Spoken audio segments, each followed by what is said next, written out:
लोकशाहीचा बुलंद आवाज, रिपब्लिकन वार्ता महाराष्ट्र। भोकरदन तालुक्यातील खातगाव येथील शासकीय गायरानातील बेकायदेशीर अतिक्रमण हटवण्यासाठी गेली 3 वर्ष शासन दरबारी पाठपुरावा करूनही कुठलीच ठोस कारवाई न झाल्याने अखेर परमपूज्य शिवरुद्र योगी महाराजांनी 31 जुलैपासून खड्ड्यात बसून संजीवनी समाधी घेत आमरण उपोषण सुरू केले आहे। शिवशक्ती कैलास आश्रम व महाकालेश्वर मंदिर परिसरात सुरू असलेल्या या उपोषणाचा उद्देश म्हणजे सरकारी गायरान गट क्रमांक 57 वरील अतिक्रमण तातडीने हटवावे, अतिक्रमणधारकांवर कठोर कारवाई करावी आणि मंदिराच्या उभारणीस अडथळा आणणाऱ्या व्यक्तींना आळा घालावा।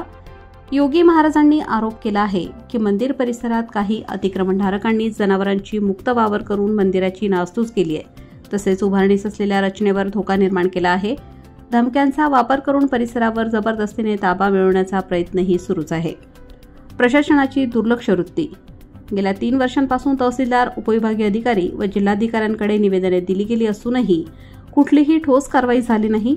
14 जुलै रोजी आत्मदहनाचा इशारा दिल्यानंतर लेखी आश्वासन देण्यात आले, तरीही अंमलबजावणी न झाल्याने अतिक्रमणधारकांची दादागिरी वाढल्याचा आरोप योगी महाराजांनी केला आहे। शासनाला थेट इशारा। जोपर्यंत गायरांवरील अतिक्रमण पूर्णपणे हटवले जात नाही तोपर्यंत मी या खड्ड्यातून उठणार नाही।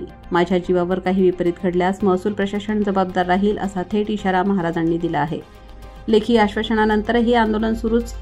उपोषणाच्या दुसऱ्या दिवशी तहसीलदार कार्यालयाच्या शिष्टमंडळाने भेट देऊन 6 ऑगस्टपासून अतिक्रमण हटवण्याचे लेखी आश्वासन दिले, तरीही महाराज उपोषणावर ठाम राहिले असून संपूर्ण गायरान मुक्त न झाल्याशिवाय आंदोलन मागे घेणार नाही, असा निर्धार त्यांनी व्यक्त केला। या उपोषणामुळे संपूर्ण परिसरात तणावाचे वातावरण निर्माण झाले असून प्रशासन तातडीने कारवाई करणार का याकडे सर्वांचे लक्ष लागून आहे। रिपब्लिकन वार्ता महाराष्ट्र, जालना। प्रतिनिधी Balu Gaikwad. Subscribe now and press the bell icon. Never miss an update.